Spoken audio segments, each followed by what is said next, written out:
ಎಲ್ಲೆಲ್ಲಿಯೂ ಮೋಹ ಸಂಭ್ರಾಂತಿಗಳ ಕವಿಸಿ ಸಲ್ಲದ ಕುಮಾರ್ಗದೊಳು ನಿನ್ನ ತಾಂ ನಡೆಸಿ ಗೆಲ್ಲಲಿಲ್ಲವನ ಪರೀಕ್ಷೆಯೊಳಗೆಂದು ವಿಧಿ ಸೊಲ್ಲಿಪುದು ಸರಿಯೇನು ಮಂಕುತಿಮ್ಮ.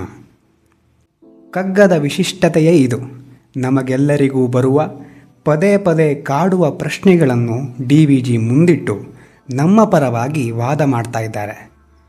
ಹಿಂದಿನ ಕಗ್ಗದಲ್ಲಿ ಜಗತ್ತು, ಜೀವನ ಎಷ್ಟು ಸಂಕೀರ್ಣ, ಅರ್ಥ ಮಾಡಿಕೊಳ್ಳಲು ಸುಲಭವಾಗಿ ಸಾಧ್ಯವೇ ಇಲ್ಲ ಎಂಬುದನ್ನು ತಿಳಿದುಕೊಂಡಿದ್ದೇವೆ. ಈ ಕಗ್ಗದಲ್ಲಿ ಅದರ ಮುಂದಿನ ಭಾಗ ಎನ್ನುವ ಹಾಗೆ ಅರ್ಥ ಮಾಡಿಕೊಳ್ಳಲಿಕ್ಕೆ ಸಾಧ್ಯವಾಗದ ಜಗತ್ತಿನಲ್ಲಿ ನಾವಿದ್ದೇವೆ. ಜಗತ್ತನ್ನು, ಜೀವನವನ್ನು ಆಮೇಲೆ ಮೊದಲು ನಮ್ಮ ಮನಸ್ಸನ್ನು ಅರ್ಥ ಮಾಡಿಕೊಳ್ಳಲಿಕ್ಕೆ ನಮ್ಮ ಹತ್ರ ಆಗ್ತಾ ಇಲ್ಲ. ಪ್ರತಿ ಕ್ಷಣ ಹೊಸದನ್ನು ಹುಡುಕ್ತಾ ಇರೋ ಮನಸ್ಸು ಕೆಲವು ಸಾರಿ ಇದು ಸರಿ ಅಂದರೆ ಕೆಲವೊಮ್ಮೆ ಇನ್ನೇನೋ ಸರಿ ಅಂತ ಹೇಳ್ತಾನೆ ಇರುತ್ತೆ.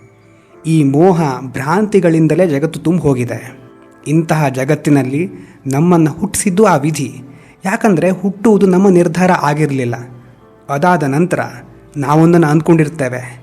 ವಿಧಿ ತನ್ನ ಮನ ಬಂದ ಹಾಗೆ ನಮ್ಮನ್ನು ಎಲ್ಲೆಲ್ಲೋ ಕರೆದುಕೊಂಡು ಹೋಗುತ್ತೆ. ನಾವು ಆ ಜೀವನ ಪ್ರವಾಹದ ಜೊತೆ ಸಾಗ್ತಾ ಇರ್ತೇವೆ. ಹೀಗೆ ಹುಟ್ಟಿನಿಂದ ಸಾಯುವ ತನಕ ಪ್ರತಿಯೊಂದು ವಿಧಿ ಅಥವಾ ದೇವರೇ ನೋಡಿಕೊಳ್ತಾ ಇದ್ದಾನೆ ಅಂದಮೇಲೆ ಯಾವುದೋ ಕಷ್ಟವನ್ನು ಕೊಟ್ಟು ಪರೀಕ್ಷೆ ಮಾಡಿ ಆ ಪರೀಕ್ಷೆಯಲ್ಲಿ ನೀನು ಗೆಲ್ಲಲಿಲ್ಲ ಅಂತ ದೇವರು ಅಥವಾ ವಿಧಿ ಹೇಳೋದು ಎಷ್ಟು ಸರಿ? ಭಗವಂತ ಸರ್ವಶಕ್ತ ಅಂದಮೇಲೆ ನಮ್ಮನ್ನು ಸರಿಯಾದ ದಾರಿಯಲ್ಲಿ ನಡೆಸೋದು ಅವನ ಕರ್ತವ್ಯವೇ ಅಲ್ವಾ? ಪುರಂದರದಾಸರು ತಮ್ಮ ಸಾತ್ವಿಕ ಕೋಪದಿಂದ ಭಗವಂತನಿಗೆ ಹೇಳ್ತಾರೆ, ಆರು ಬದುಕಿದರಯ್ಯ ಹರಿ ನಿನ್ನ ನಂಬಿ, ತೋರು ಈ ಜಗದೊಳಗೆ ಒಬ್ಬರನೂ ಕಾಣೆ. ನಿನ್ನ ಮೇಲೆ ವಿಶ್ವಾಸ ಇಟ್ಕೊಂಡು ನಂಬ್ಕೊಂಡಿದ್ರೆ ನೀನು ಹೀಗ ಮಾಡೋದು?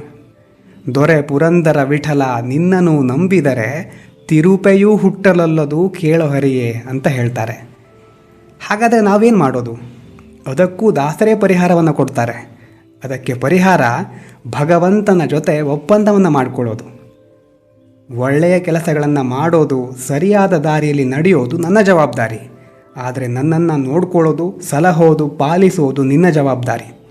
ದಾಸರು ಬರೆದ ಸಾಲುಗಳನ್ನೇ ಹೇಳೋದಾದರೆ, ಶಿಷ್ಟರ ಸಂಗವ ಮಾಡದಿದ್ದರೆ ಎನಗೆ ಆಣೆ, ರಂಗ ದುಷ್ಟರ ಸಂಗವ ಬಿಡಿಸದಿದ್ದರೆ ನಿನಗೆ ಆಣೆ. ಹರಿ ನಿನ್ನ ಆಶ್ರಯ ಮಾಡದಿದ್ದರೆ ಎನಗೆ ಆಣೆ, ರಂಗ ಪುರಂದರ ವಿಠಲ ನೀನೊಲಿಯದಿದ್ದರೆ ನಿನಗೆ ಆಣೆ. ಎನಗೂ ಆಣೆ ರಂಗ ನಿನಗೂ ಆಣೆ, ಎನಗೆ ನಿನಗೆ ಇಬ್ಬರಿಗೂ ಭಕ್ತರಾಣೆ. ಹುಟ್ಟಿಸಿದ ದೇವರನ್ನೇ ಆಣೆಯ ಮೂಲಕ ಕಟ್ಟಿ ಹಾಕಿ ಕೆಟ್ಟು ಹೋಗದ ಹಾಗೆ ಒಳ್ಳೆಯದನ್ನು ಬಿಟ್ಟು ಕೊಡದೆ ಇರುವುದೇ ನಮ್ಮ ಗುರಿಯಾಗಿರಲಿ. ಧನ್ಯವಾದಗಳು.